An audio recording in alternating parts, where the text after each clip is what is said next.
રાજકોટ GMSCLના ગોડાઉનમાં બેદરકારી, સરકારી દવાનો જથ્થો મળ્યો। રાજકોટમાં GMSCLના ગોડાઉનથી મોટી બેદરકારી જોવા મળી। સરકારે ગરીબો માટે મોકલેલો કરોડો રૂપિયાનો દવાનો જથ્થો પલળી ગયો। ચોમાસાની સિઝનમાં સરકાર દ્વારા મોકલવામાં આવેલ દવાનો જથ્થો પલળી ગયો હોવાનું જાણવા મળ્યું। ગોડાઉનની બહાર વરસાદી સિઝનમાં દવાનો જથ્થો રાખવામાં આવતા દવાઓ પલળી ગઈ। સર્જિકલ આઇટમને પણ નુકસાન પહોંચ્યું હોવાના દ્રશ્યો જોવા મળ્યા। PPE કિટ ખુલ્લામાં રાખવામાં આવતા નુકસાની પહોંચી। જુલાઈ 2024માં મેન્યુફેક્ચરિંગ થયેલી દવાઓનો જથ્થો પલળ્યો। 10 દિવસ પૂર્વે 2024માં મેન્યુફેક્ચરિંગ થયેલા દવાનો જથ્થાનો ગોડાઉન ખાતે આવવામાં આવ્યો હતો। વરસાદની સિઝન હોવા છતાં બેદરકારોએ મોંઘા ભાવની દવા બહાર રાખવામાં આવતા કરોડોનું પાણી થયું। હેમચંદ્રાચાર્ય ઉત્તર ગુજરાત યુનિવર્સિટીએ કરી કોલેજોની લાહણી। હેમચંદ્રાચાર્ય ઉત્તર ગુજરાત યુનિવર્સિટીમાં કેટલીક જગ્યાએ ખોટી રીતે કોલેજોને માન્યતા આપી દેવાનો પર્દાફાશ થયો છે। ખોટી રીતે કોલેજોને માન્યતા આપી દેવાનો આરોપ લાગતા ખળભળાટ મચી ગયો છે। કડીના રાજપુરમાં આવેલી કોલેજને લઈને જાગૃત નાગરિકે ફરિયાદ કરી છે। ધારાધોરણો ન ધરાવતી કોલેજોને માન્યતા આપ્યાનો આરોપ લાગ્યો છે। મકાન, સુવિધા કે અન્ય વસ્તુઓ ન હોવા છતાં અપાય છે માન્યતા। માત્ર કાગળ પર કોલેજો ચાલતી હોવાનો દાવો કરાયો છે। કોલેજની જગ્યાએ અન્ય પ્રવૃત્તિઓ થતી હોવાનો આરોપ છે। નવાઈની વાત તો એ છે કે જે જગ્યાએ કોલેજ રજીસ્ટર્ડ છે ત્યાં રહે છે મજૂરો। 35 જેટલી કોલેજો માત્ર કાગળ પર ચાલતી હોવાની આશંકા છે। જ્યાં કાગળ પર કોલેજ બોલે છે તે સ્થાનિકોએ કહ્યું કે કોલેજ બંધ થયાને 10 વર્ષ થઈ ગયા। ન્યૂઝ 18ને અહેવાલ દર્શાવ્યા બાદ સરકારે સમગ્ર મામલે તપાસના આદેશ આપ્યા છે। 15 દિવસ સુધી પોળો ફોરેસ્ટ જવાનો પ્લાન ન બનાવતા પ્રવાસીઓ માટે બંધ છે।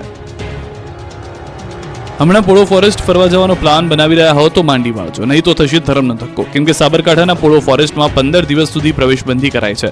વિજયનગરના પોળો ફોરેસ્ટમાં પ્રવાસીઓ માટે બંધી કરવામાં આવી છે। ઉપરવાસમાં વરસાદને કારણે વળજ જળાશયમાં આવક વધુ છે।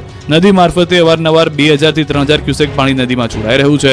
કોઈ અનિચ્છનીય ઘટના ન બને તે માટે તંત્ર દ્વારા પોળો ફોરેસ્ટ બંધ રખાયો। વિજયનગર તાલુકાના ફોરેસ્ટ નાકાથી વણજ ડેમ અને વણજ ડેમથી વિજયનગર તરફ જતા પ્રથમ 3 રસ્તા સુધીના પોળો ફોરેસ્ટ વિસ્તારમાં પ્રવેશ પર પ્રતિબંધ ફરમાવી દેવામાં આવ્યો છે। જિલ્લા કલેક્ટર દ્વારા બહાર પાડવામાં આવ્યું જાહેરનામું 3 સપ્ટેમ્બરથી 18 સપ્ટેમ્બર સુધી 15 દિવસ સુધી અમલમાં રહેશે જાહેરનામું। આ પ્રતિબંધ સ્થાનિક અને ફરજ પરના સરકારી અધિકારીઓ અને કર્મચારીઓને લાગુ પડશે નહીં। સુરત પોલીસે 25 વર્ષ પહેલા પરિવારથી વિખૂટા પડી ગયેલા વૃદ્ધનું ફરી મિલન કરાવ્યું।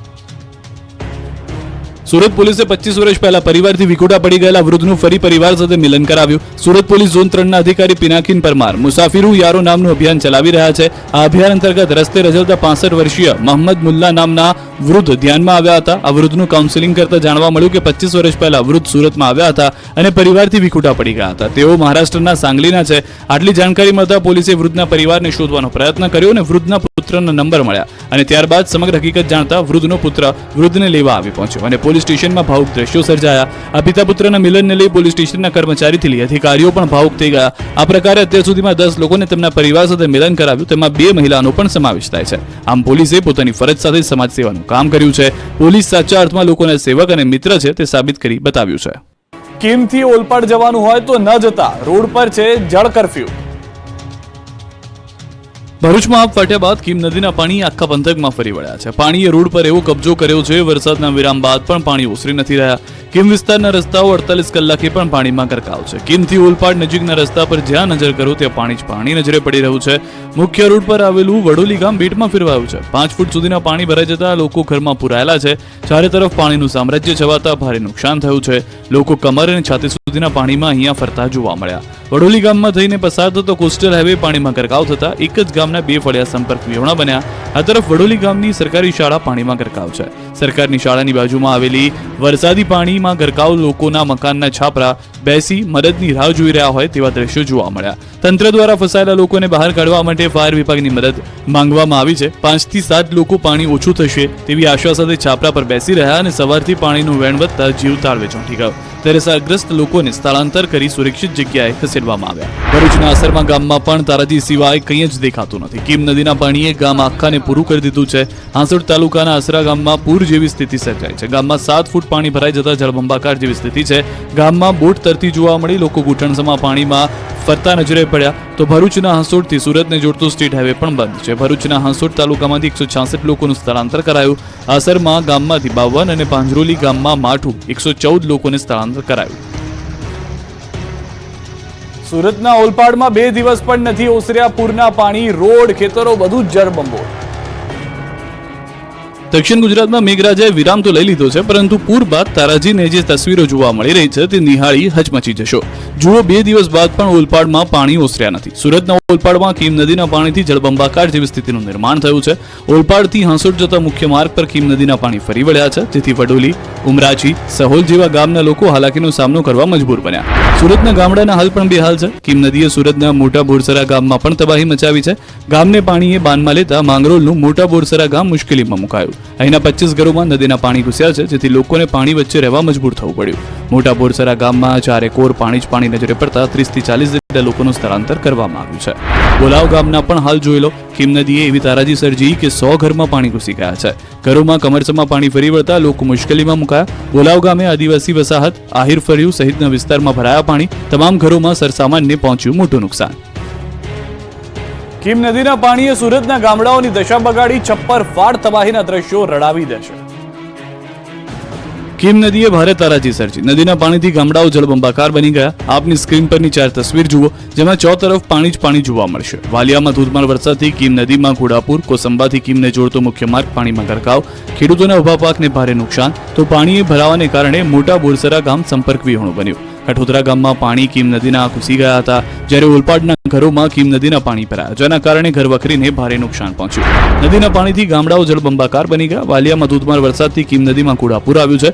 કોસંબાથી કીમને જોડતો મુખ્ય માર્ગ પાણીમાં ગરકાવ થયો, તો ખેડૂતોના ઉભા પાકને ભારે નુકસાન થયું. કુંવરડા ગામના વિસ્તારમાં આવેલા રણછોડનગર, સાંઈરીવા, નીલકંઠ, વિશ્વાસ, નંદિની, સ્વસ્તિક, મારુતિ વિલા, તક્ષશિલા સ્કૂલોમાં પાણી ફરી વળ્યા છે. પોલીસ અને પંચાયત દ્વારા લોકોને એલર્ટ કરવામાં આવ્યા હતા.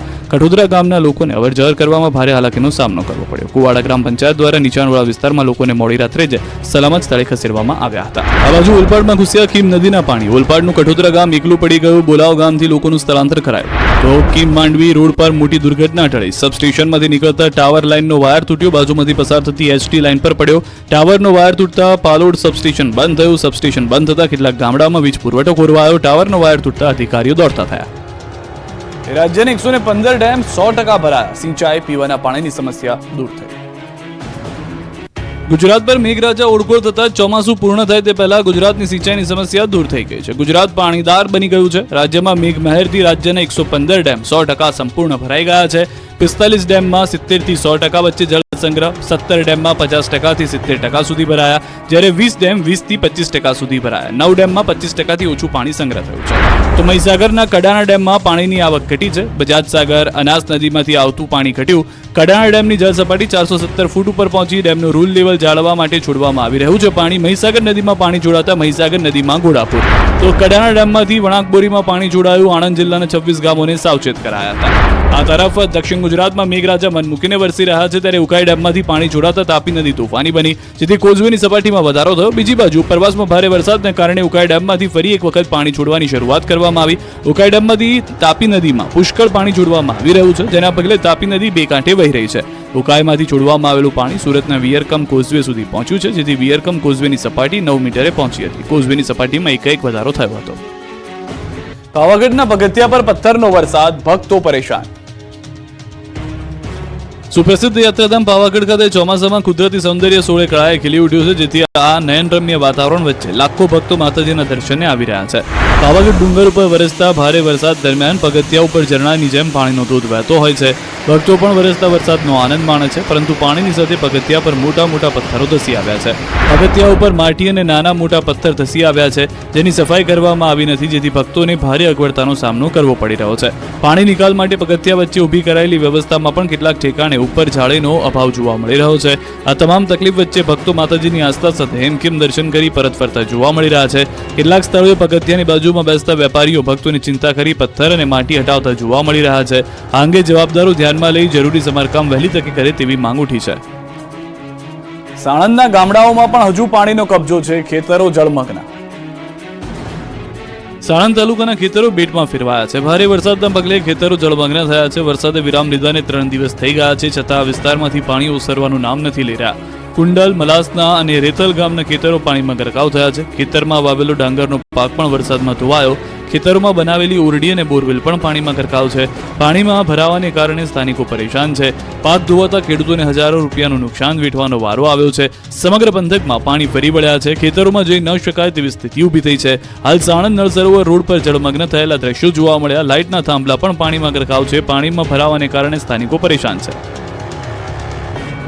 માંડવી અબડાસામાં આકાશી તબાહી બાદ ખેતરોમાં કેળનો પાક ઢેર થઈ ગયો.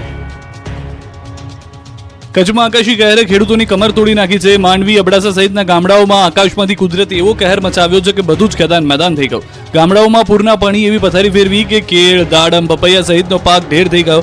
ભારે વરસાદ બાદ પૂરના પાણી ઓસરી ગયા બાદ જે તસવીરો જોવા મળી હતી તે રડાવનારી છે. ખેતરોમાં માત્ર વિનાશ લીલા જ દેખાઈ રહી છે. અતિવૃષ્ટિના કારણે ખેડૂતોની મહેનત પર પાણી ફરી વળ્યું. કેળ સહિતનો પાક તબાહ થઈ જતા ખેડૂતોને રાતા પાણી રડવાનો વારો આવ્યો. બીજી તરફ દુકાનમાં 4-4 ફૂટ પાણી ભરાઈ જતા જેના કારણે અનાજ સહિત બધું જ પલળી ગયું. નગરપાલિકા દ્વારા પાણી ઉલેચવાનું શરૂ કરાયું પણ પંપ પણ ખૂબ ધીમા છે, એટલે રોગચાળો ફેલાય તેવી ભીતિ છે. ત્યારે ગુજરાત પ્રદેશ પ્રમુખ કોંગ્રેસના શક્તિસિંહ ગોહિલે અસરગ્રસ્ત થયેલા વિસ્તારોની મુલાકાત લીધી. આકાશી તબાહી બાદ રાજકોટના ખેતરોમાં નુકસાનીનો સર્વે શરૂ. રાજકોટમાં ભારે વરસાદ બાદ ગામડાઓમાં તબાહી મચી છે. ખેતરોમાં પાક તબાહ થઈ ગયો છે. ખેડૂતોને માથે ઓઢીને રડવાનો વારો આવ્યો છે. ત્યારે વરાપ નીકળતા સર્વેની કામગીરી શરૂ થઈ ગઈ છે. રાજકોટના ખેતીવાડીમાં વરસાદથી પાક નુકસાની બાબતે સર્વેની કામગીરી શરૂ કરાઈ. જિલ્લાના 9 તાલુકામાં નુકસાની બાબતે સર્વેની કામગીરી હાથ ધરાઈ. વિસ્તરણ, અધિક મદદનીશ ઇજનેર, તલાટી કમ મંત્રી, ગ્રામ સેવક, આત્મ પ્રોજેક્ટના કર્મચારી, સરપંચ સહિતની ટીમ દ્વારા વિવિધ ગામોમાં સર્વે કરવામાં આવી રહ્યો છે. પડધરી તાલુકાના તરઘડી ગામે પાક નુકસાનીમાં સર્વે કરવા ઉચ્ચ અધિકારીઓ પહોંચ્યા. આજથી અલગ અલગ ખેતરમાં થયેલી નુકસાનીનો સર્વે હાથ ધરાયો. સર્વે પૂર્ણ થયા બાદ ખેડૂતોને વળતર મળશે.